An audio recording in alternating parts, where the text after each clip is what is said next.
Speaker, camera. Okay. All right, guys, welcome. We're here for live business Q&A launch hour where you can ask me anything in relation to branding, marketing, entrepreneurship, or how to grow a six-figure service-based business. I am excited to get started. I had a few tech issues, so I just want to make sure that those issues are resolved. So just give me a minute and I will double check on that.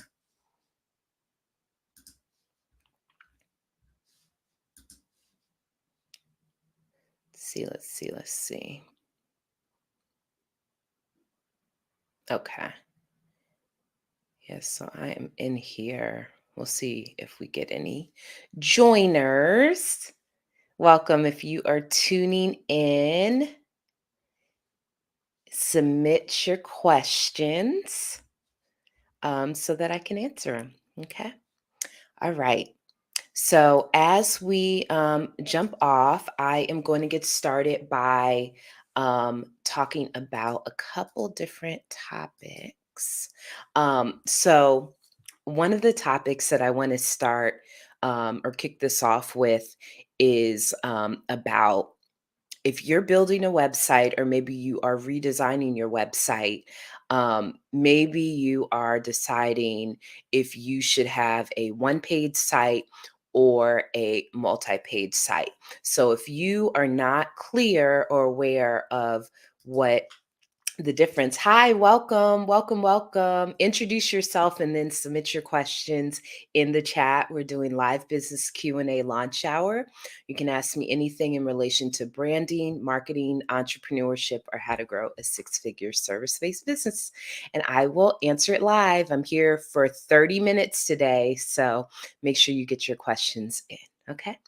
All right, so we're talking about one page sites versus multi page sites. And if you're not clear or aware of like what that is, so a one page site is a website that doesn't necessarily um, doesn't necessarily have a it doesn't have different pages. So on a one page website, it may appear like it has a multi page, like it's multiple pages because they'll have a navigation at the top and it'll say home, about, um, what else? Services, blog, all these different tabs. And it may look like it is a multi page site, but really, when you click on the navigation at the top, it's going to jump you down to. It's going to jump you down to the different sections of the page that it talks about. So, if you're trying to determine if you should have a one page site or a multi page site, you want to consider how much content that you have. So, with a multi page site, when you click on a tab, it actually opens a new window and it opens a new page. Well, not a new window necessarily, but a new page. So, that's definitely something to consider, for if you should do a one page site or a multi page site. And so we have a question. So the question says, what are the advantages of a one page site? So the advantages of a one page site. The first advantage of a one page site is that, and let me actually, I don't know why I put it away. So we'll leave that. So, one of the advantages of a one page site is if you are getting a professional to actually create the site. Welcome, Aunt Manson. Ask your questions. We're at Live Business Q&A launch hour. Or you can ask me anything about branding, marketing, entrepreneurship, or how to grow a six-figure service-based business, and I'll answer it live.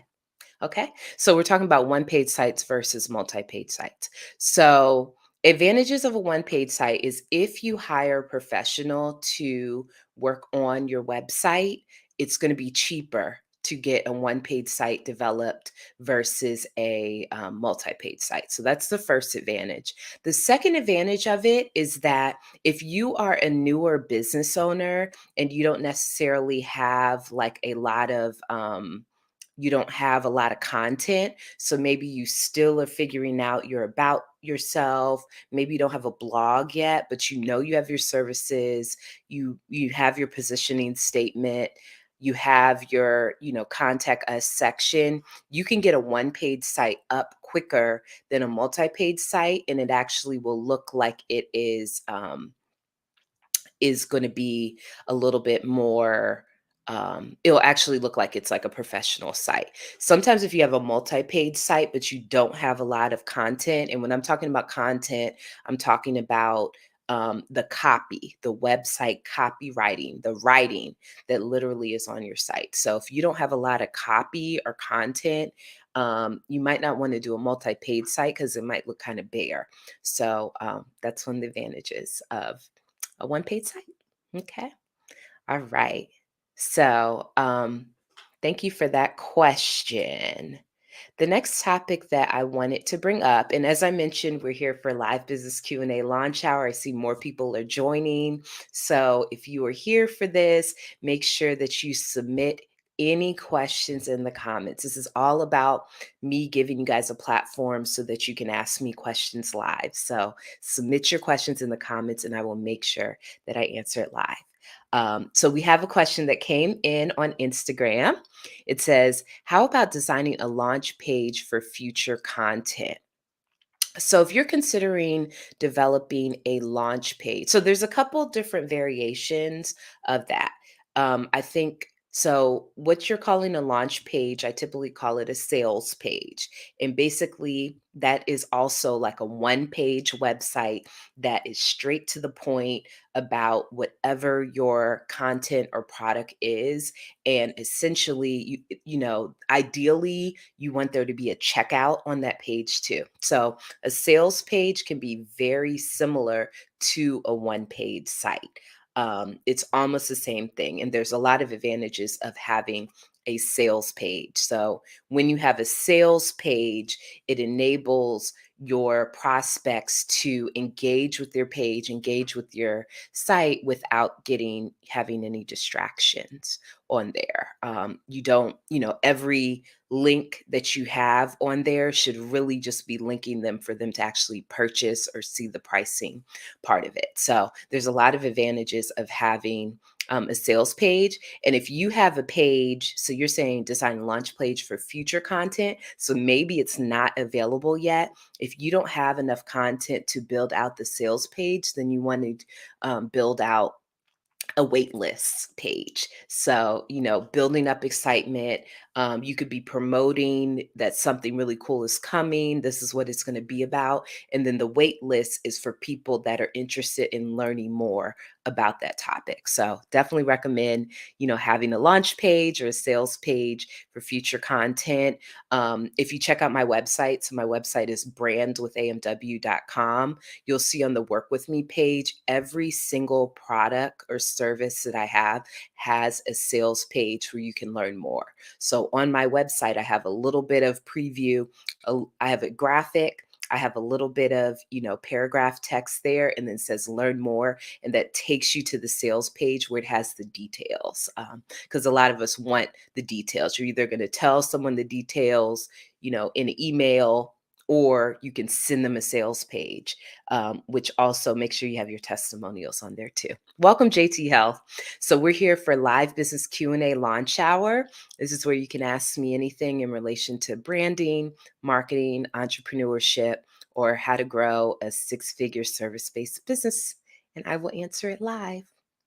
So I'm here for 30 minutes. We got about 20 minutes left. So submit your questions in the comments and I will make sure that it gets addressed. Okay, so while I wait for some more questions, I want to talk about, if you have a new business, how you can get your first client. So let's say it's 2023 and you have a new business idea that you are, that you want to launch. So with this new business idea, the bare minimum of what you need to do to get clients, the first thing that you need to do is establish your company name, your services, and your pricing. So create whatever you're going to be offering. If you want to offer, um, let's say you're in health and fitness, JT Health. So let's say you want to offer personal training or health coaching. Come up with your list of what those services are, what the description of it is, and what your pricing is going to be for that, and make sure that incorporate that. Um, well, so we're not talking about marketing yet. So, but just make sure you have a good listing of what that is. So, yeah, make sure you're establishing your services and pricing in that way. The next thing that you want to do to get your first client is you want to establish your brand design. And basically, for your brand design, so this is your logo, this is your color scheme, these are the fonts that you're using. If you have like Instagram templates and stuff that you're using so that you look really, really cohesive online, you want to make sure that you incorporate that as well. Excuse me, I want to, there you go.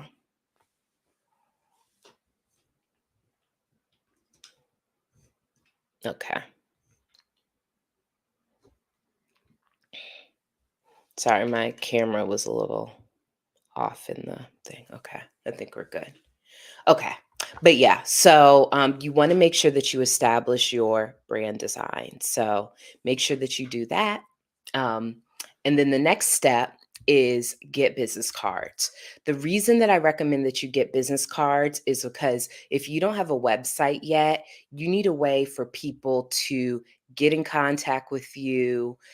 You need a way of things that you can do so that when you're networking, you have somewhere to lead them to. So get a business card designed. You can develop it yourself on vistaprint.com and then use your brand standards to actually create the card, put your contact information, and carry those business cards everywhere that you go, because when you are out and about, you're going to be talking to different people, and when you're talking to those different people, you can tell them like, I would love to talk with you more. Here's my card, you can use this to get in touch. So um, definitely make sure you have a business card. And then the final step in this is do some IG prospecting. So what IG prospecting is it's basically on Instagram, you can actually look for prospective clients. So when you look for a prospective client, you're going to search a hashtag on Instagram. So if you, again, are a health coach, you might search for hashtag weight loss, hashtag fitness, hashtag healthy eating, and see if you can find people that are using those hashtags that could be prospective clients. And then when you see them on there, you can like their posts, you can comment on their posts, you can like and comment on their story, which is even better because it goes into their messages, their inbox, so they see your profile. So when you see that, you do that for about 3 to 5 posts or stories that they have, and then you follow up with them to try and get an idea of like what type of interests do they have, what challenges are they facing. You want to seem very consultative when you're talking to them and not salesy. And then you can either lead them, if they indicate that they could use some help in an area that you are good at, you can ask them, would it be okay for me to share with you, some of share with you information about a program that I offer that would be a great fit for you? Or would it be okay for me to send you a link to a free workshop that I have going on next week? Would it be okay for me to do XYZ? So there's a lot of different things that you could kind of ask them, but basically you open up a conversation. And if you schedule time on your calendar, maybe 20 minutes a day, 30 minutes a day, an hour a day each week to do this, you'll consistently build up a bigger following on social media. And then you also will get some prospects that you can engage and stuff. So if you're trying to get your first client, or if you're just trying to get clients in general, these are some suggestions that I have for this. Okay. All right. So if you are just joining in, we're doing live business Q&A launch hour today, where you can ask me anything in relation to branding, marketing, entrepreneurship, or how to grow a six-figure service-based business.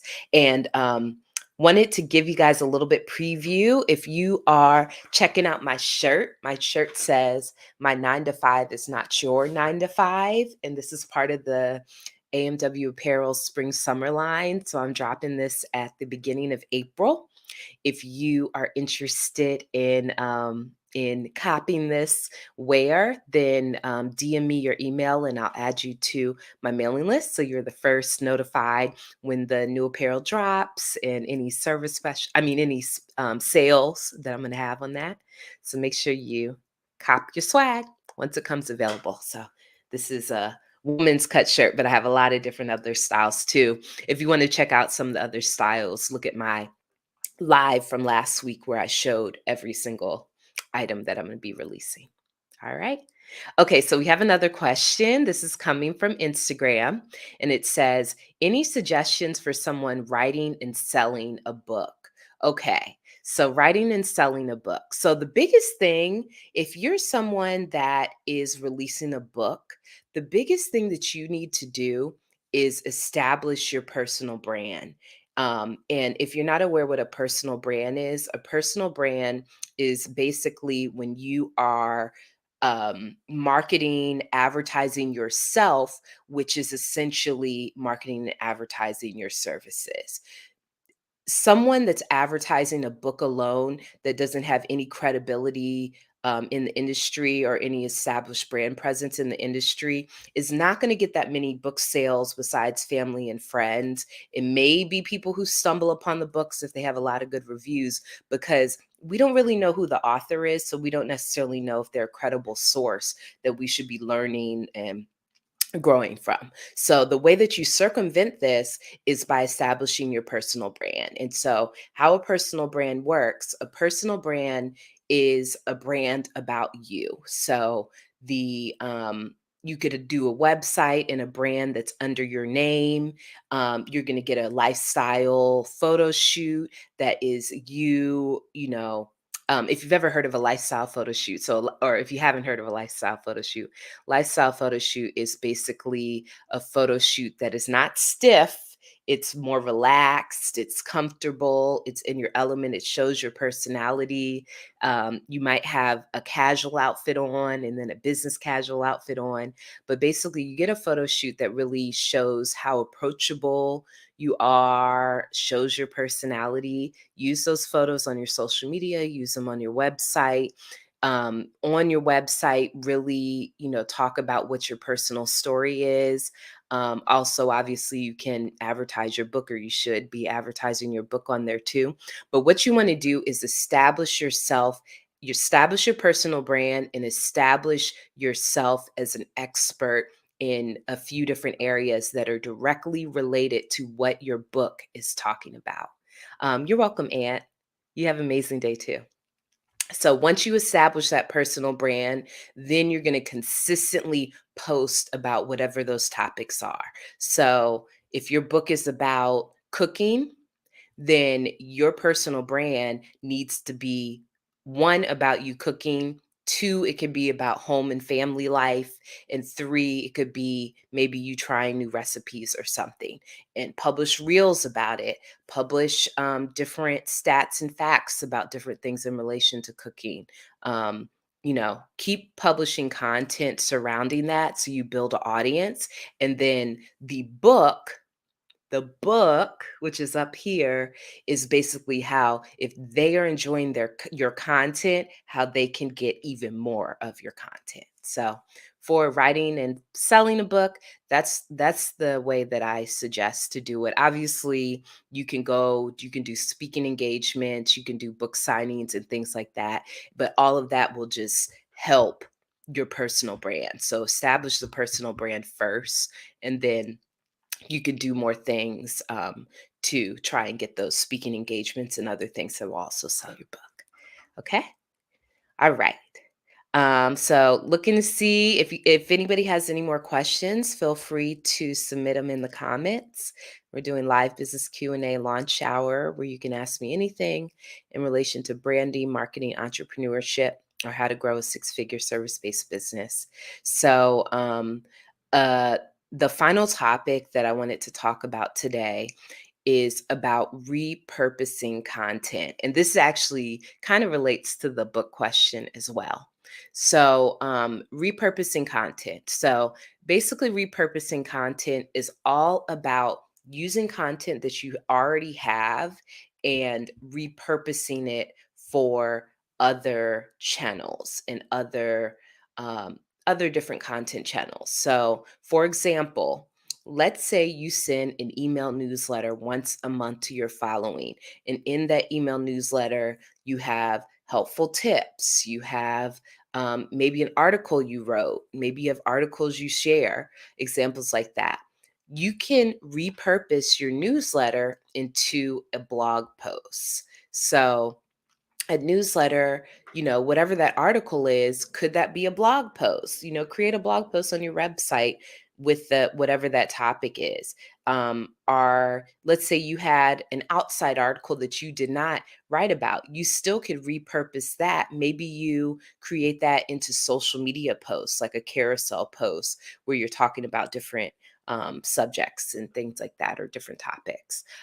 There's ways that you want to repurpose your content. And the reason that I'm talking about repurposing your content is one, because content marketing is really, really big right now. Content marketing is the way that you're going to get more clients. So content marketing is essentially all about putting out helpful content to your following. So when you see these helpful reels, helpful posts, helpful emails, all of that is content marketing. A free lead magnet or lead capture, it's a piece of content. So all of this stuff is for the most part free. And when you're providing really, really good quality content, it can lead to sales, purchases, things like that. So some of the things that you can repurpose are blog posts into emails. Like I mentioned before, emails or newsletters into blog posts, podcasts or videos. So if you have a podcast or if you have a YouTube video, those can be blog posts. So if you have a podcast that doesn't have any video element of it, you can transcribe the podcast episodes and put the content of it in a blog post. If you have a YouTube video, you can make that a blog post as well. You can also chop up the YouTube videos and make reels and TikToks from it. And then finally, let's say you have a blog posts into social graphics and reels. So if you have content that you're sharing, how can you share that content or small slices and pieces of that content into social graphics so you can create them on Canva, or into reels? So the key to all of this and repurposing content is to create consistent new content at least once a week. Um, for me personally, so I have a podcast, and my podcast, the episodes come out 3 times a week. So what that means is that I am providing free, useful content 3 times a week. The most that you want to do it is pretty much every day. The least that you want to do it is once a month. But just make sure that you have a regular schedule of content that you're repurposing or that you're creating. Even if you're not the type of person that's like really, really good at creating content, then you may want to talk about industry trends and other. Hi, KP Smiles, welcome. Um, you can talk about you can talk about a topic that's already out there, and you can give your opinion on it, or you can make it simpler for people to understand, and you could create that into reels, you can create it into blog posts, you can create it into videos. So there's a lot of different things that you can do. Okay. So just to reiterate, we're here for live business Q&A launch hour, where you can ask me anything in relation to branding, marketing, entrepreneurship, or how to grow a six-figure service-based business. And I will answer your questions live. So we have a couple more minutes. So if you have any um, final questions, feel free to submit it now. I wanted to mention that I have a workshop. I'm doing a live workshop next Wednesday at 6:30 p.m. Eastern. It is free. I'm going to be talking live just like I'm talking now. And if you have questions, you'll be able to submit them. The links are in the comments to these videos, or in on Instagram. You can click the link in my bio, and it says like live workshop 329. And the topic is, what is it? Five strategies my clients are using to upgrade their online presence and earn consistent five-figure months. So if you have a business or a business idea that you're ready to kind of take to the next level and grow it into a six-figure business so that you can work full-time in your purpose, this is for you. So this is a free training that you can attend. I'm going to be there to support you. It's Wednesday, March 29th at 6:30. So if you're interested in signing up again, it is in my bio. It's a link in my bio. There's a link, and then the description of this video on Facebook and YouTube. It should be there too. Okay. All right. So we are almost at time. So I'm going to wrap it up. I appreciate you guys for tuning in. Gerald, yeah. So 6:30 Eastern Standard Time. I'll put the link in the comments since you guys are looking. It's training. Let me put it on the screen too. It's training.brandwithamw.com to register. Okay. So make sure you sign up. And let me see if I can put it in the comments. I don't know if it's going to work on Facebook, but okay. So yeah. So yeah, thank you guys for your time today. I appreciate it. I appreciate you tuning in. And until next time, I will see you guys later. Okay. All right. Bye-bye.